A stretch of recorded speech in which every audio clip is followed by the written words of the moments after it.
Before we dive into all of our topics for today, we have a new local sponsor here on the Ultimate Cleveland Sports Show, one that I am thrilled to have joining the UCSS family. It is Mally's Chocolates. The holidays are right around the corner, and nothing says celebration like the perfect sweet treat. But let's be real, guys. Finding that go-to gift or special indulgence for yourself can be overwhelming. Between the generic options and the mass-produced candy that just doesn't hit the same, it's easy to settle for less when all you want is something truly special. That's where Mally's Chocolates comes in. Cleveland's favorite chocolatier since 1935, and this year they're celebrating 90 years of making Northeast Ohio's sweetest moments even sweeter. Their collection is incredible, from chocolate-covered pretzels to Buckeyes, and I mean the best Buckeyes in the entire state, to Billy Bob's, Malio's. You can even shop online and have it delivered right to your door. Celebrate 90 years of Cleveland's sweetest tradition with Mally's Chocolates. Visit one of their 18 Northeast Ohio locations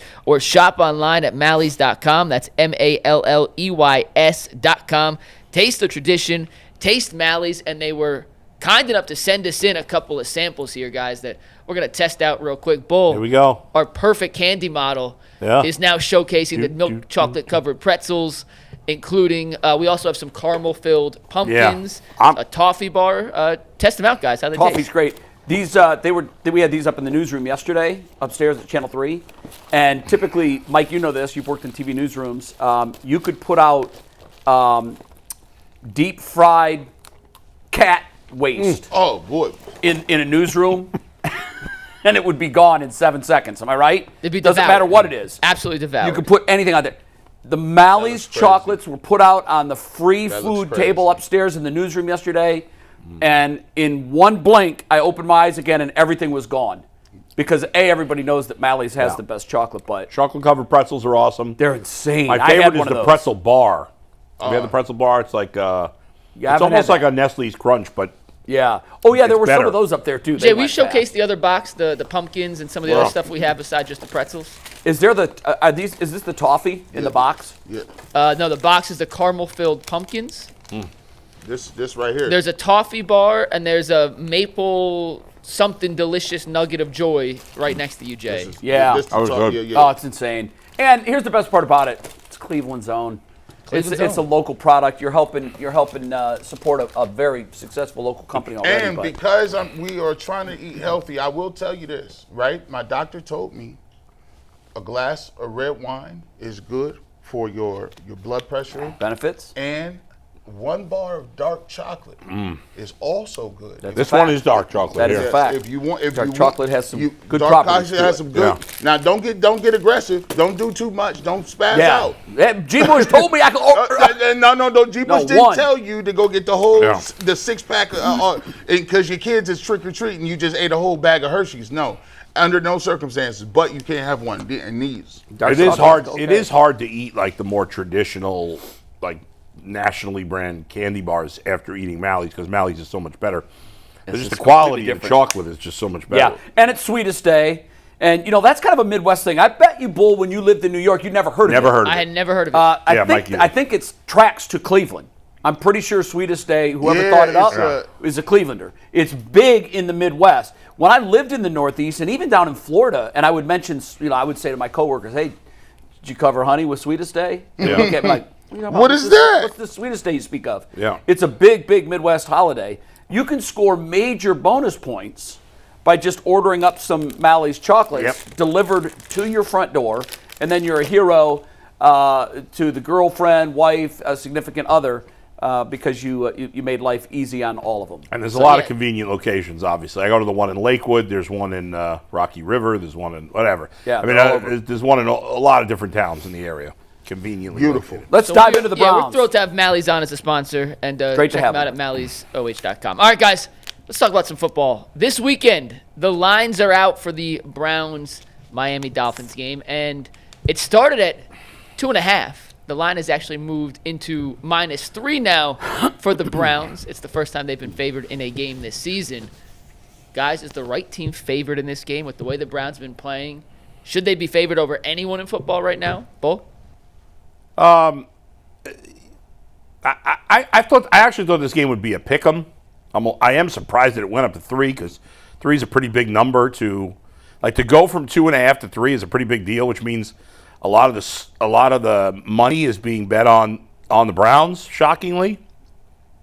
But it's not crazy because the Dolphins are in that class with the Browns where they're also a very bad team. They also have major dysfunctional issues in their franchise. I mean, Tua basically ripped his teammates. I'm sure his teammates are not happy about it. If you look at the odds of who's the next coach to get fired, Stefanski and Mike McDaniel are both on the top of the list. So both of these franchises are in a terrible spot right now. And the Browns are at home, which is ultimately why they're favored. I mean, because on a neutral side, it's a pick-'em game. I think the Dolphins might be a hair better than the Browns, but maybe I'm just so bogged down in how bad the Browns are that I'm not seeing clearly how that the Dolphins are just as bad. So would I bet on the Browns to cover? No chance. This is a stay-away game for me, but I guess I'm not shocked that the Browns are a slight favorite at home. This is a game that if I was on FanDuel, I'm definitely not betting no money on nothing. This is a game this is a trap total game. Stay away. This is trap game all over. I fully expect that you could come out there and you could see anything. I could see the Browns run away with it. I could see the Dolphins run away with it. I could see it be a game where it's a 9-6 type football game. Like it's good. That bad. Like to me. But it has to be either way you cut it. I think it has to be a must win. I was talking about this earlier. It has to be a must win for the Browns because when you look at the Dolphins, their team that is even in worse shape than you, I believe, Bull, in terms of their quarterback chirping, in terms of what's going on. You lose, Tyreek Hill for the season. They look like they don't have anything to play for. Look how many points they're giving up. 29 points a game. They're giving up pass yards, rush yards, all of it. So to me, if you're the Browns and you're 1-5, this is the line where the basement is. And I'm gonna tell you this: if they come out here and it's at home and they lose this type of football game, that's when stuff starts to unravel for you. Well, the team that loses this game, their coach has got to be on a sizzling hot seat. At that point, it's going to be very tough. You're going to have to. People are going to start talking about the quarterback. People are going to start talking about the coach immediately. And if you're Kevin Stefanski and you're Dylan Gabriel, this is a winnable football game, Jay. Get this win, and you get people not talking about you for a couple of weeks, and at least stave off and keep people at bay. But if you lose this game, I don't know where you're going to find the other wins at. Yeah, Jason's been saying his mantra going back to July was they're not trying to win. And I don't like that. I don't think anybody likes it. They're not trying to win. If they lose this game, I'm going to change that to they don't want to win. What's the difference? The difference is they're already jockeying for the number 1 overall draft pick. That's what happens when a team doesn't want to win. The coaches always want to win. The players want to win. But the temperature in the building, the culture is set by everybody in the building. And if the players can sniff that management doesn't want to win, they fall in line very quickly. Very rarely will you see a major league plot. Remember the movie Major League where the owner wanted to lose and the team said, the owner be damned. We're going to rally together and that almost never happens in real life.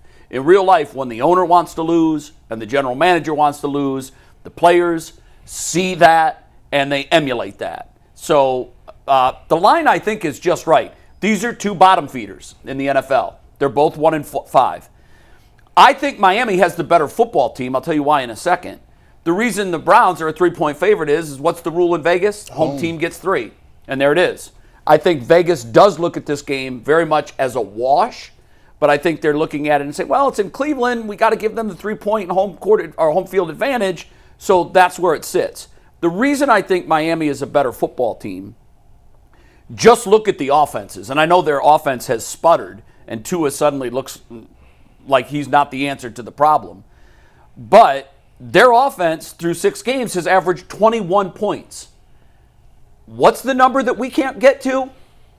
Lately it's 18. It was 21. Yeah, now it's 17. So I don't know that our offense can do it. I think they will. I think they can, but I'm not sure what Miami's offense is going to be able to do against our defense. This is a winnable game. This game is a winnable game, even though I think Vegas has the line correct. This is what has to happen. Dylan Gabriel has to play another turnover-free game.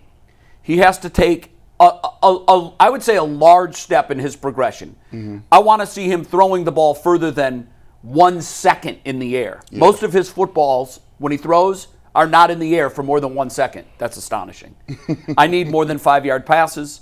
That pass chart looks like a rugby chart. It looks like a run chart. It does. It doesn't resemble anything that I've ever seen in my entire life when it comes to a pass chart. What's the furthest ball downfield? Look at 12 yards. Look at the line of scrimmage. 29 yards is the One, deepest. 2, 3, where's 4, the, 5. Where's the 29? I top left. Top left. Oh, okay. Yeah, I didn't see that one. There's 6 passes at or I'm behind talking about the line completions. Right. The green furthest ones completion is about 12 yards. Is 12 yards downfield. Yeah. 13 yards. That can't happen. He's got to look and complete balls down the field. And if that happens, I think they can get a win. But I will take the step if they lose to they're not trying to win to they don't want to win. And there is a difference. Can I actually go into that? Jason says a lot, and he says all the time, hey, they're not trying to win. They're not trying to win. They aren't, right? My question to you two is,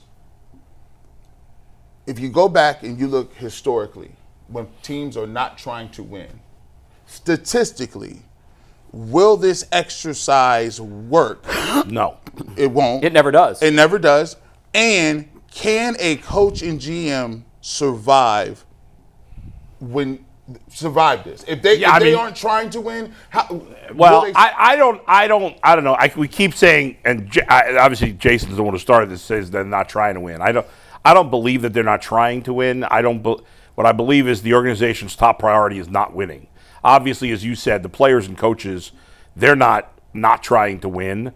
Yes, I think you can get, when you feel like the organization is not behind you and the organization doesn't care about winning or it's not a priority, then eventually it wears on you as a team and you go in the wrong direction. Is cancer. Yes, there's no doubt about it. And I don't think it works. I mean, they're probably, if we go through enough teams and enough sports, we'd probably find a couple of situations where it did end up working, but I think that's just because they got lucky. Yeah. Like, right, it's not like this is a fail-proof strategy. You know, people say, well, the Astros, they turned it around because they tanked. No, if you look at some of their top, now they got a couple of their top picks, right?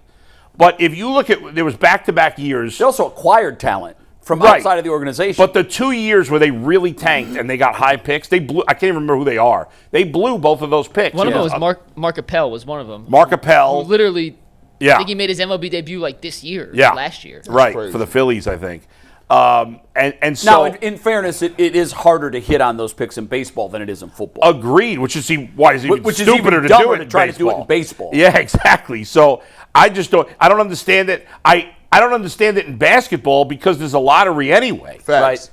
Right? It doesn't. Can anyone think of a situation where a team knowingly tanked? The one that comes to mind for me are the Sixers, it hasn't worked. It just blew, and everybody kept saying this is a process. Right. When they tell you it's a process, what they're saying is give us 5 years.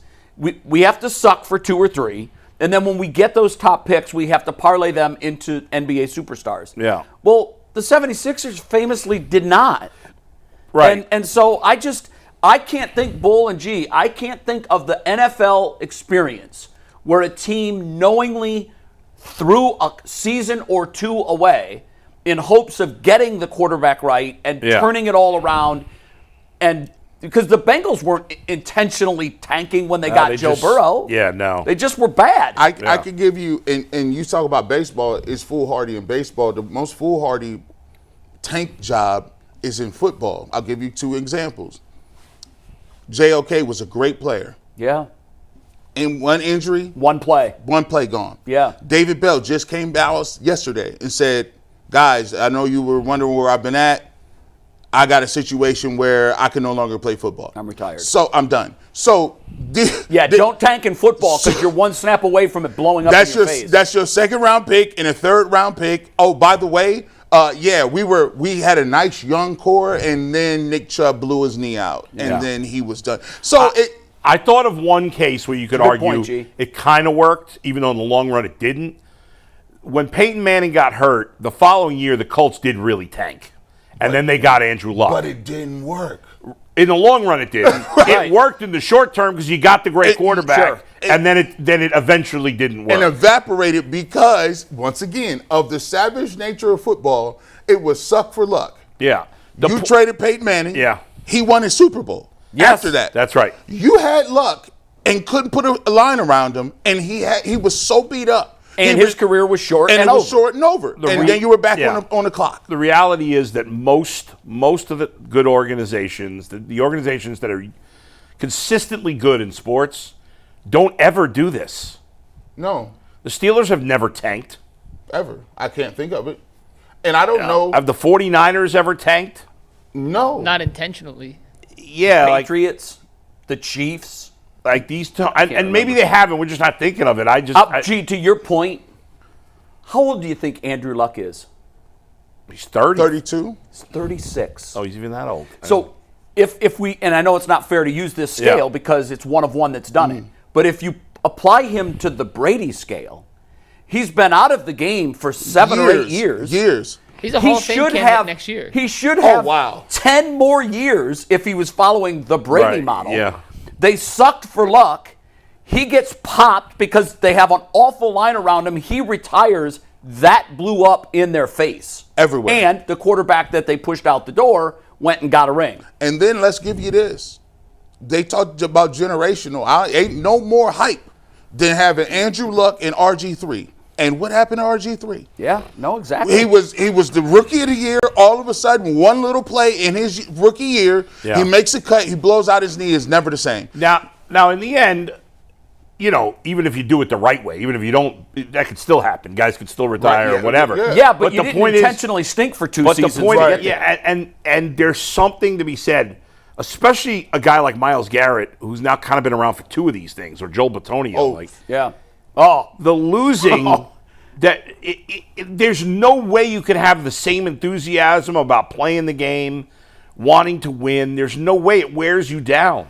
I agree, Bull, especially when you're used to winning. Yeah. And so I think one of the things that we have to talk about, I always say Jerry Jones' obituary, somewhere in the first paragraph, has to be the fact that he fired Tom Landry, who is a Hall of Fame coach, Jimmy Johnson, and Barry Switzer.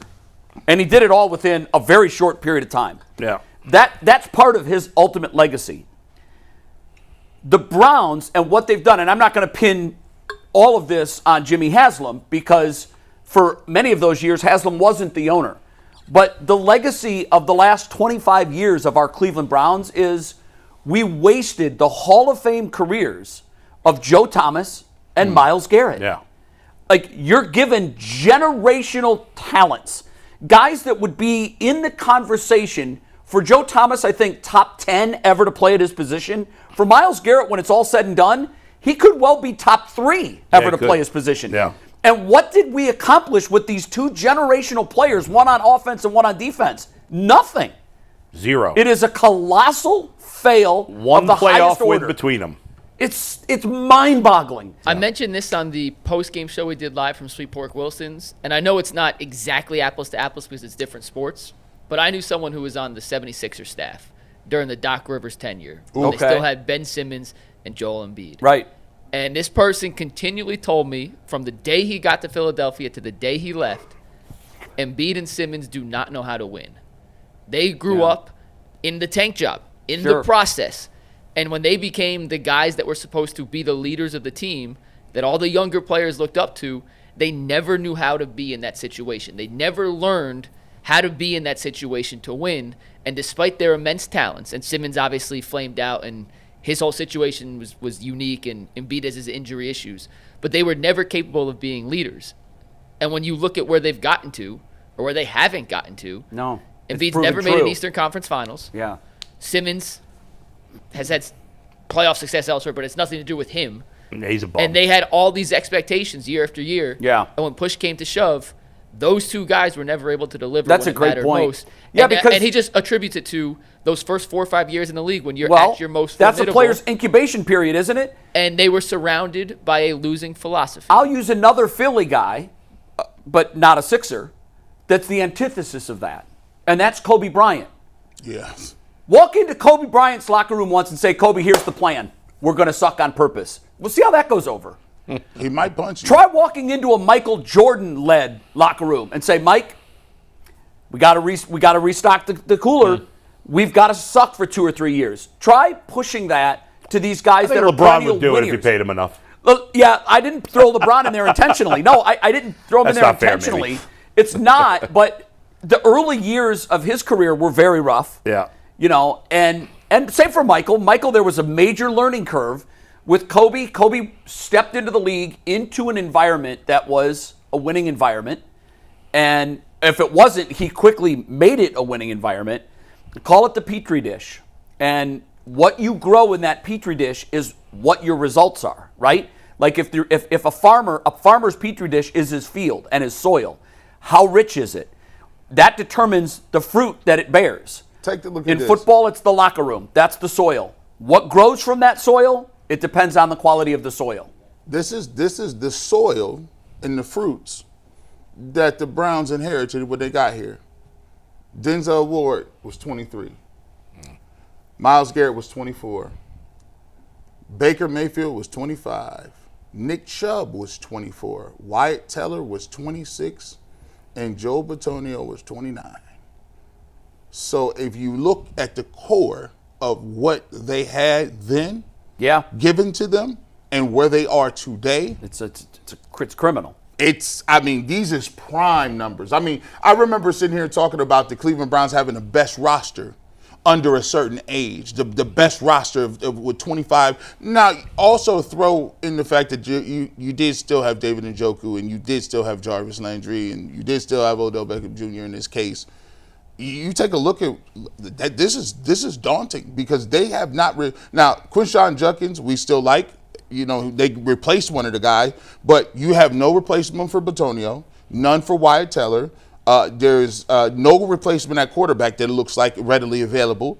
And you still got your 2 best defensive players are still Denzel Ward or Myles Garrett. So, you know, we talk about having a nice draft class, but that's nice. It's yeah, cool. in 18, 19, 20, this was an organization that was young, that was set up to succeed and compete for a decade.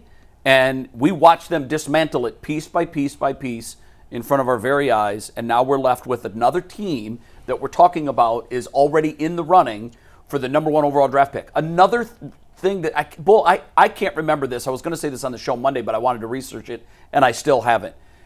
Mike, maybe you can look at the standings. Correct me if I'm wrong. Are there like 7 teams with only 1 win? Let me count. There's only 7 teams in the AFC over 500. I know that. Yeah. Well, the reason I bring that up, Bull, is because oftentimes there's 2 teams in the top 6. pick bowl. 6. Okay. There's a lot this year. There's 6 teams that have 1 loss. Normally, 1 win. 1 win. Normally, if you're jockeying for position to get that first overall pick, there's 2, maybe 3. Last year, I think there were 3. We were in that conversation for a minute. Yeah. This year, we're a third of the way through the season. We're more than a third of the way through the season. We're about 40% through the season. We've got 6 teams that are in the running. You could, suck for luck, and you could end up with the 6th pick. That's not going to solve what their problems are. Well, and we don't even know right now who the top pick is. Yeah. Right now, who's the first pick? Nobody knows. This is, to me, this is one of the worst drafts to have the first pick because, and this is what I was saying. This muddies everything up. Before the season, when we talk about your quarterback or whatever you got, you can't forecast what it is. Once you see it, now you couldn't be in a worse position because now I frankly do not trust their judgment on quarterback, period. I don't care. We shouldn't. They could throw a dart at the board or whatever the case may be. And the fact that they don't know what they're doing in a draft class where there's no separation and you're going to have 5 guys over here that say this guy's number 1 pick. 5 guys that say, hey, this is a sleeper, you should take him. This is one of those draft classes where, go back to the Baker draft class, right? There may be some guys that are good in that draft class, but if you ended up with Baker after a while, you were good. Josh Allen, Lamar Jackson, but let's not forget there's a Josh Rosen in that mix. Sure. There's a few guys. Who else is the other? Sam Darnold. Sam Darnold was, but then he turned. So I don't know. So having a first pick, is that really a lottery ticket? Yeah, when you have a draft record of not being able to assess quarterbacks, wide receivers, linemen, and you need all 3. Yeah, that's why the whole they're not trying to be good. That's just step 1 of another disaster. Good teams find pick good players no matter where they're drafting. The Ravens are an Steelers. example. The Steelers, the Rams. And I'm scared. They find good players. What if the Ravens?